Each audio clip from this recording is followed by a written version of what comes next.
Welcome friends to another r/MaliciousCompliance video. Today we've got a great working hours related story of compliance. Our first story is from OverEagle729. New manager takes away overtime and working through lunch? Good luck. Obligatory, this happened a few years ago. I worked for a large brokerage firm as an hourly employee. Every day I worked through lunch and did at least one overtime hour in order to handle the heavy workload my team received. The extra hour of overtime was beyond normal business hours, but I would get another 45 minutes of overtime for working through lunch. Not only me, but the 3 other people on my team did this as well. We were all fine with it, as the overtime really helped us out and we were able to leave work with our tasks for the day completely finished. The tasks were super repetitive, so there was really no fear of burnout from us. The thing about working as an hourly employee at this company was that we would have to clock out for lunch for at least 15 minutes, even if we worked through the determined hour of it. Again, this was completely cool with us all, as the overtime pay more than made up for 15 minutes of lost pay each day. This system worked really well for about 2 years, but then we got a new manager. He was the hard but make everything as efficient as possible kind of guy, and we knew that he was going to come after our overtime pay. The best part about him becoming the manager is that he knew absolutely nothing about the jobs we do. He was completely clueless about the department as a whole actually, and how high our workflows were. 3 weeks into this new manager starting, he calls for a meeting for us all and says that no matter what, we should be taking an hour lunch each day and should be doing no overtime. Well, it seems like a nice thing for him to do to give us a break. He clearly was coming after our overtime pay. I had questions, such as how he expected everything to get done every day without the working through lunch and overtime we put in. His response was, "We hired you all for 40-hour work weeks, so that's what you'll work for. Anything more is practically stealing from the company. So there goes our overtime pay." From that day forward, I took the hour-long lunch and made sure to have at least one other teammate tag along. I also began leaving precisely on time every single day once my time was completed, regardless of how much work still had to be done. As you may have guessed, things started to back up big time. Our manager started to sweat, asking why we were so backed up, and I sat there saying that we can only do so much in a 40-hour week. This continued for 2 to 3 months. And then we randomly received an email from our boss's boss saying that overtime was allowed again and that 1-hour lunch breaks were no longer mandatory, but that they recommend we still do. Instead of hiring more people to help with the backup of tasks, giving overtime to people who were already trained was clearly the better option in this situation, and it was also much cheaper. At least someone in management had some sense before it got too out of hand. This story just kind of makes me think about whether I'd want to do overtime or just go right home.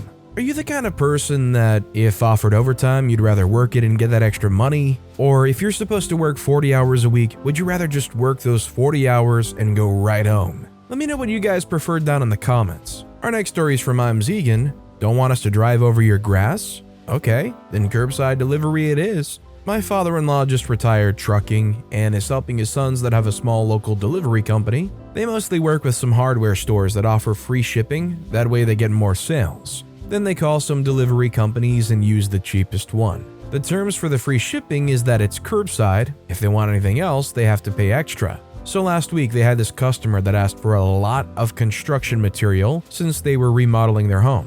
My in-law went to the place and the customer asked them to put the materials in the backyard. He said that it was a curb delivery and that their truck wouldn't be able to drive there easily. Basically, the customer, a 60-year-old, asked very politely to help them since they had no way to move the stuff and they couldn't have it in the front porch for safety and HOA reasons. Well, my father-in-law told him that he would need to back up and drive over the grass, which was wet. This basically took 20 to 30 minutes just to be able to back up the truck to the backyard and obviously made a bit of a mess in the front garden. But easier to fix some grass than move a few tons of construction material. He basically did this for free and just to be a nice person. Next day, father-in-law gets a call from the hardware store that the customer is very upset, that they messed up their front garden and blah blah blah, that they ended up giving the customer some credit notes and gift cards. Father-in-law told them that they wouldn't be charging for that delivery or would give them the next curbside delivery for free. Well, guess what? Yesterday they got a new delivery to the same address with the same person. This time a lot of sheetrock panels, 2x4 and I don't remember what else. but, well, construction material. The customer asked the same, curbside delivery. Father-in-law first of all apologized for driving over the grass, and all the apologetic stuff you do to keep your client happy. But here's the malicious compliance. Right when the customer was like, "Don't worry, it's okay, you can drop it in the backyard," father-in-law was like, "Nope, can't do. I'm dropping it right here as stipulated in this invoice you signed." According to father-in-law, the customer was fuming, called the store. The store didn't really care much. They spent the best part of an hour discussing, and father-in-law wouldn't budge. Finally, he was like, "If you don't want to receive it, it's okay. It's already paid, I'll just return it to the store. But I believe they will charge you a restocking fee." So he had to make a choice, receive the stuff and move it himself, or return it and have the contractors unable to do anything the next day. So he decided the first. Father-in-law left everything nicely accommodated in the curbside and left. Guess the old grumpy man's back's gonna be hurting after he's done, but you can't say he didn't ask for it. By the way, if you're enjoying these stories, make sure to hit those like and subscribe buttons down below so you never miss any of my daily videos. Our next story is from Master Protection 29. Don't mess with the Freedom of Information Act. Years ago, I worked in an office that regularly fulfilled federal and state Freedom of Information requests. This was a government, city, county, state job, and we had a good reputation of fulfilling public, business, and other government requests quickly, and had good knowledge of all the nuances of the historical importance. Our packets had all the known ownership, buildings and their use, along with water and mineral rights, power, water, telecommunication lines, historical property maps and deeds, historical tax statements, and all that stuff. We got an awful boss. This boss that didn't want these requests filled without his approval and demanded all requests go through him first.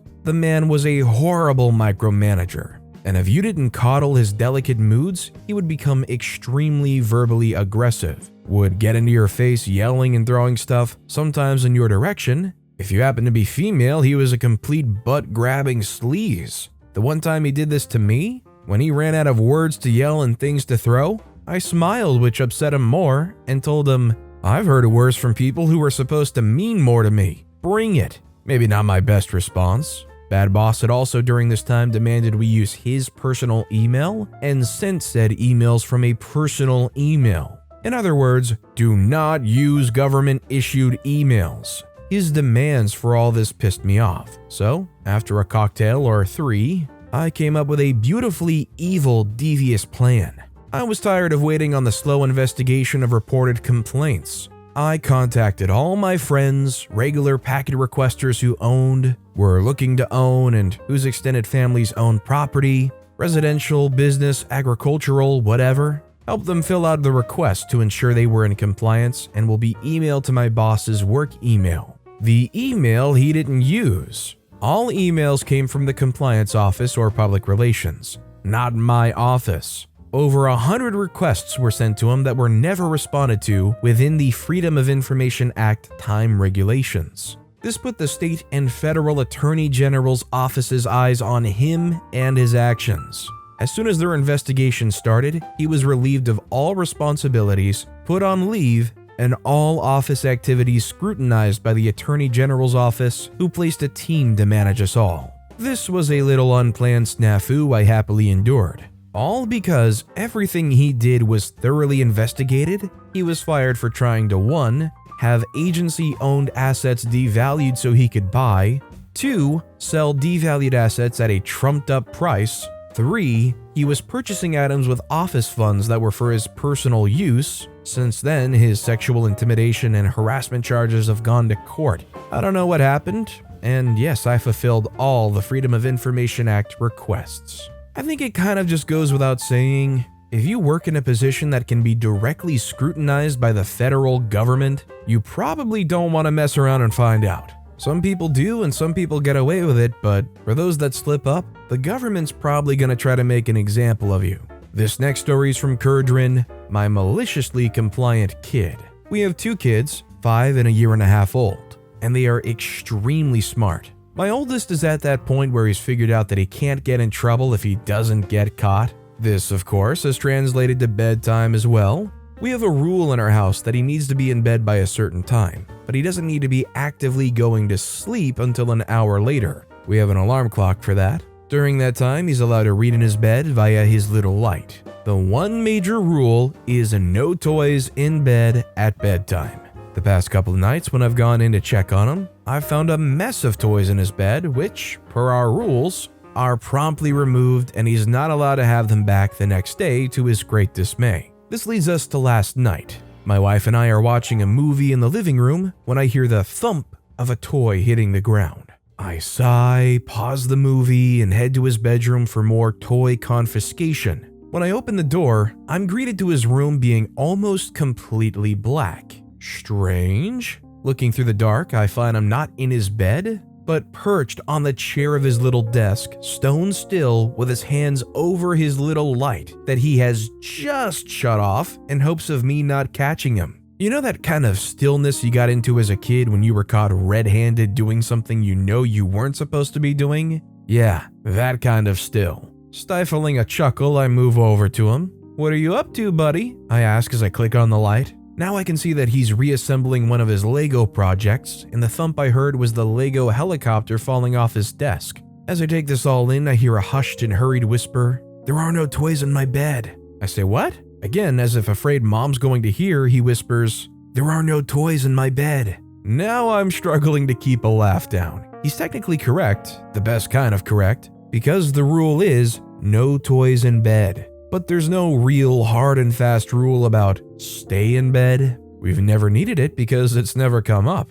But this cheeky little poop knows it. I get him in bed, tuck him in, and explain that bedtime means he needs to stay in bed. Then I leave and share this with my wife, and we both are crying. We're laughing so hard. Like I said, my kids are extremely smart, and this kid is definitely going places. I agree wholeheartedly with OP, a 5-year-old that's smart enough to make that distinction. I imagine sometimes they can really surprise you by how well a 5-year-old can read between the lines. And our final story of the day is by Feral85. You need me to start at 8:30? Okay then. Setting the stage, I was working in a small tech startup ages ago when I was just fresh out of uni as a grad, first then as a software engineer. At first, the company was fantastic. I was in the R&D department and we were making some cool bleeding edge stuff. Then the company ran into trouble and had a shakeup. They fired everyone in R&D except for the lowest paid worker, aka me. They then brought on a new GM who was not a tech guy. At this point, our product worked pretty well, but the sales guy would promise the world whilst we could maybe only provide Iceland. The precipitating incident. I used to come in at 9 or 10ish, so not a morning person, and finish between 7 to 10 p.m. Also, at least 3 to 5 times a month, needed to travel to clients and needed to be there for a meeting at 9, so I left at 4 a.m. All good, got the work done, everyone was happy. Enter our new GM. New GM says, "I've noticed you come in late on many occasions in the last few weeks. What's going on?" I say I've never had a set start time, just do the work and get stuff done. I'm not late because I don't have an official start time. They say, "That's bonkers, you're contracted for 8:30 to 5. I need you to be in for 8:30. I say, "Sure, will do." Maliciously compliant. Came in at 8:30 every day, left at 5. Result, got a lot less work done. Customers had to work around me arriving at midday. Sorry, my manager doesn't allow me to leave before 7:30, so nothing I can do. GM pulled me into his office, saying he had complaints about me not being available to customers. I told him I don't understand why. He told me to work at 8:30, doing that. He says, "Well, but customer visits don't count." Well, he should have told me that, then complained my productivity had gone down in the last few months. Well, sure, I'm working my contracted hours as per his instructions. No longer pulling 9 to 12 hours a day. The outcome, he asked me to ignore his instructions and go back to the way we were. I informed him I found a new job. This is yet another one of those stories that you toss on the pile of people don't quit bad jobs, they quit bad managers. OP was working their butt off here, going 9 to 12 hours a day.